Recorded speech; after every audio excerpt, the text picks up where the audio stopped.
Kelompok 4 Kepasifikan, Kelompok K4. Jalur dan infrastruktur perdagangan internasional di kawasan Pasifik. Jalur perdagangan. Jalur perdagangan adalah jaringan perdagangan sumber daya sebagai rangkaian jalur dan perhentian yang digunakan untuk angkutan kargo. Di dalamnya adalah muatan barang yang diangkut dengan kapal laut, pesawat udara atau pengangkut lain dalam suatu perdagangan atau komersial. Selanjutnya, jalur perdagangan strategis di kawasan Asia Pasifik. Jalur ini memiliki dua rute, yaitu Sea Lines of Communication dan Sea Lines of Trade.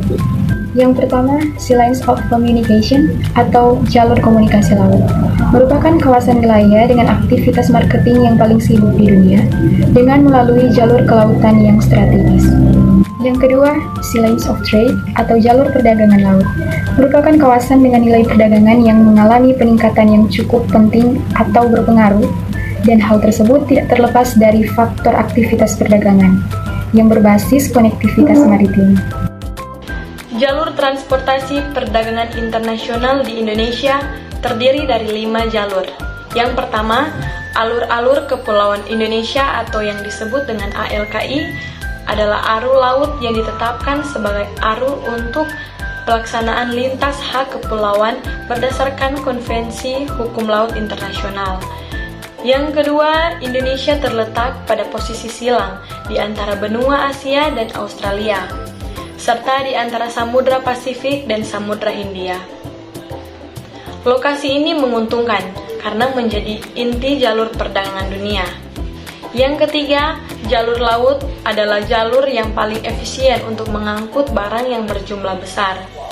Yang keempat, Indonesia terletak di jalur strategis perdagangan internasional dan yang disebut jalur sutra laut, yaitu Tiongkok dan Indonesia melalui Selat Melaka ke Indonesia. Dan yang kelima, pemerintah Indonesia juga memiliki rencana untuk membangun tol laut yang bertujuan untuk meratakan distribusi orang, barang, ataupun jasa melalui jalur laut ke seluruh Indonesia dengan biaya terjangkau. Asia Pasifik merupakan salah satu destinasi utama investasi luar negeri, perdagangan, manufaktur, dan aktivitas operasi bisnis lainnya. Baiklah, saat ini kita masuk dalam pengertian infrastruktur.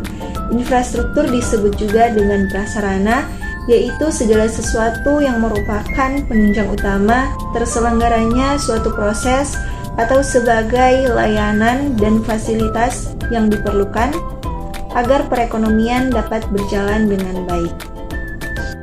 Infrastruktur artinya wujud moda publik sebagai investasi yang dilakukan oleh pemerintah. Infrastruktur berfungsi untuk memfasilitasi dan mendukung kelancaran kegiatan sosial dan ekonomi masyarakat, seperti distribusi barang dan jasa. Secara umum, infrastruktur yang digunakan dalam perdagangan internasional adalah infrastruktur keras, yang meliputi jalan raya, kereta api, bandara, dermaga, pelabuhan, dan saluran irigasi. Jadi, transportasi digunakan untuk sarana atau kelancaran pengiriman. Manfaat dari perdagangan antar negara yaitu 1. Memperoleh keuntungan finansial, 2. Memperoleh produk yang tidak tersedia, 3. Terciptanya hubungan kerjasama bilateral dan multilateral, 4. Transfer teknologi, 5. Memperluas pasar, 6. Meningkatkan devisa negara yang merupakan alat pembayaran dalam perdagangan internasional dengan luar negeri, 7. Meningkatkan kesempatan kerja. Perdagangan internasional adalah perdagangan yang dilakukan oleh penduduk suatu negara dengan penduduk negara lain atas dasar kesepakatan bersama. Tujuan diadakan perdagangan internasional antara lain untuk memenuhi kebutuhan masyarakat terhadap barang di suatu negara. Lalu keuntungan bagi negara produsen adalah mendapat devisa dari penjualan barang tersebut. Faktor pendorong perdagangan antar negara. 1. Menekan biaya produksi. 2. Perbedaan sumber daya alam. 3. Pemenuhan kebutuhan nasional.